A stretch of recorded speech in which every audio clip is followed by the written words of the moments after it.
Hi everyone, my name is Mervale. Thank you guys so much for tuning in. I really appreciate it. If this is your first time to the channel, make sure to hit the subscribe button and don't forget to turn on the bell icon so when I drop a video you get it. Without further ado, let's jump right into today's video. I'm gonna be reading off of my cell phone because I took a lot of notes. I just want to make sure I don't miss anything. At the end, I'll come back and kind of jump around to discuss all of that. If Congolese don't invest in their own country, someone else will. Most expatriates invest in a country where they're given the opportunity but will build in their origin country. What that means for us as Congolese is that we are going to continue to be losers and won't have anybody to blame it on. I live in America. I have a job here. I also pay taxes in America. But guess where I invest my money at? Democratic Republic of Congo. I understand that there are people who have also escaped persecution in their countries, which force them to only invest in a country that offers them asylum, but that's a subject for another day. Congolese will complain that foreigners are succeeding in Congo, but won't acknowledge that they are not doing anything productive that leads to success. I know that sounds a little bit harsh, but I will explain. We oftentimes have the propensity to blame our government for rigging the system in the benefits of foreigners. Most of the time, people think because you were born in a certain country that you gain the right to have everything you want in a silver spoon. Unfortunately, that's not how it works. You have to earn it through hard work, which I don't see many Congolese, especially from my generation, doing. A lot want it easy. They think life is like a lottery game where you flip a card and all of a sudden you become a millionaire. When you are complaining about government screwing us over, someone else out there think the government isn't the issue because they are successful. Let me tell you this, if you keep waiting on the governments to change the system for the greater good of the people, you'd be waiting your entire life. We are all aware of the rigged system, but there is nothing you can do to fix it. Those that have higher expectations from the government always end up discussing politics and stay broke.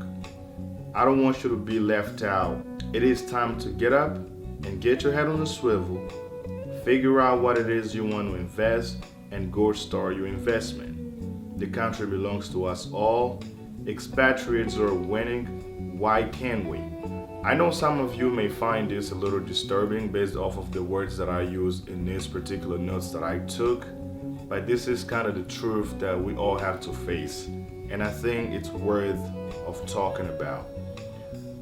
Every time we have this type of conversations, people always seem to blame it all on the government. I use my own personal example to kind of prove the point. I live in the United States of America. I pay taxes here. I work here. Pretty much my life belongs here in America. But the money I make, I choose to take it back home. Where? To my origin country, which is the DRC, and make my investment over there. Then I'll come back over here, make more money, go back home, invest more money. That's the exact same thing that these expatriates in the Congo are doing. They see the opportunity that the Democratic Republic of Congo has given them. They use that opportunity to make profits, and then they will go back to their country to invest that money. They're never going to build our country. They'll build theirs. But we're the one who will continue to be losers. We will continue to blame on the government. We will continue to say that being Congolese, it's worthless. No. You just don't understand how the system works. This is 21st century. I know everybody has to do their job. Those that think the government should do a much better job, they're on social media talking about what the government should do, right? To change the life of many Congolese. But guess what? Congo is not the country that's going through this type of issues. Even here in America, the American dream that people always brag about, it benefits the millionaire, the multimillionaire, and the billionaires of this country. Ordinary people that pay taxes like you and me, we don't really get those kind of benefits. The wealthier continue to get wealthier, the poor continue to get poor. Why is that? Isn't that the government job to change the system to make things better for everybody else, especially those that are marginalized?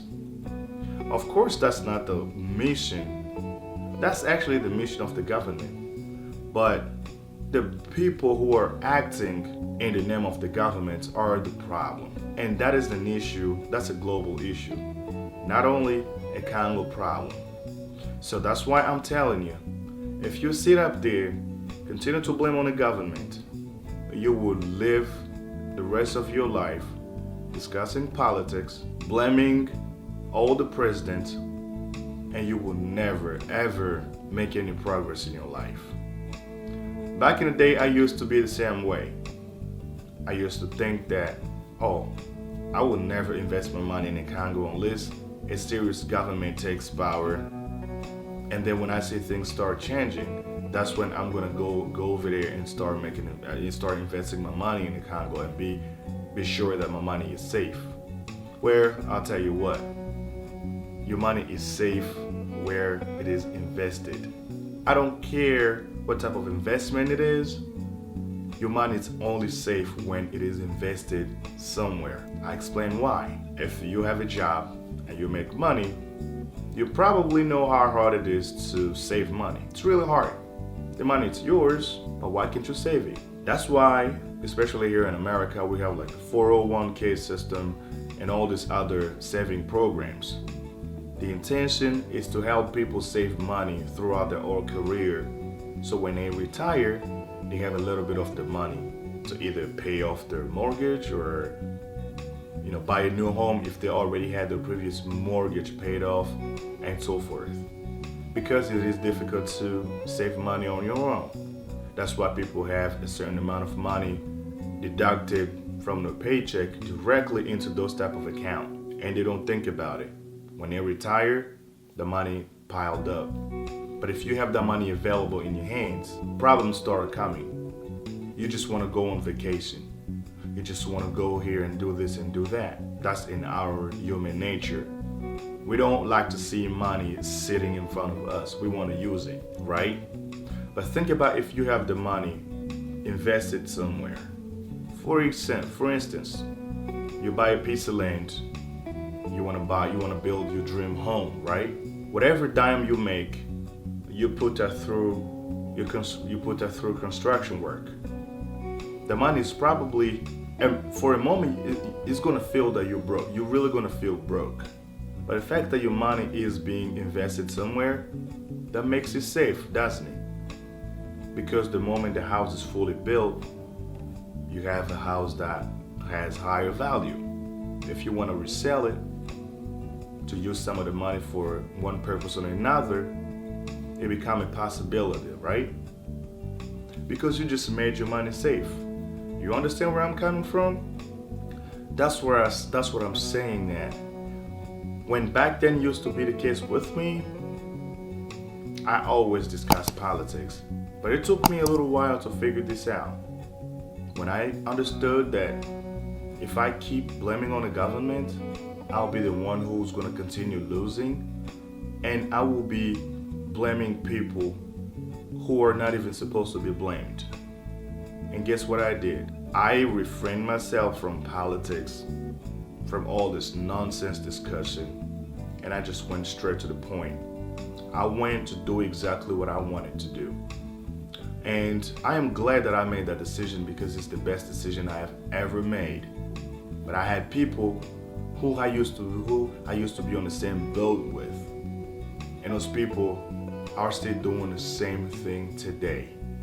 They keep discussing politics. Not necessarily staying broke though, because I know most of my friends, they have jobs, they're doing well with them for themselves. But we had the same ambitions, which is to go invest in the country. I am a little bit step ahead of them, because as they're waiting for those governments to arrive, I'm already there and I'm already making progress. When the moment comes, which I doubt it will come anyway, I'll already have my business up and running. Still in a work in progress, but we'll get there. Expatriates think that Congo has numerous opportunities. That's why they're big bosses in their countries. That's why they live in the most prominent neighborhoods in Congo, where most Congolese can't even afford to live. Why? Because Congolese think that the government should make things so difficult for these expatriates so that they take over. No, the government also make money off of these expatriates. They have to pay taxes. I don't want to get into the discussion. Some of them do not pay taxes because everybody rigged the game everywhere. There are people here in America that are even billionaires that don't pay taxes. Here in America, right? Don't start that type of conversation because no matter what you do, people will always trying to circumvent the system and get what they want. So we all human beings, right? We all have 2 eyes, 2 legs, 2 hands, and we're not disabled. At least those of us that are not disabled. We all at the same level of opportunities. But why can't you use yours?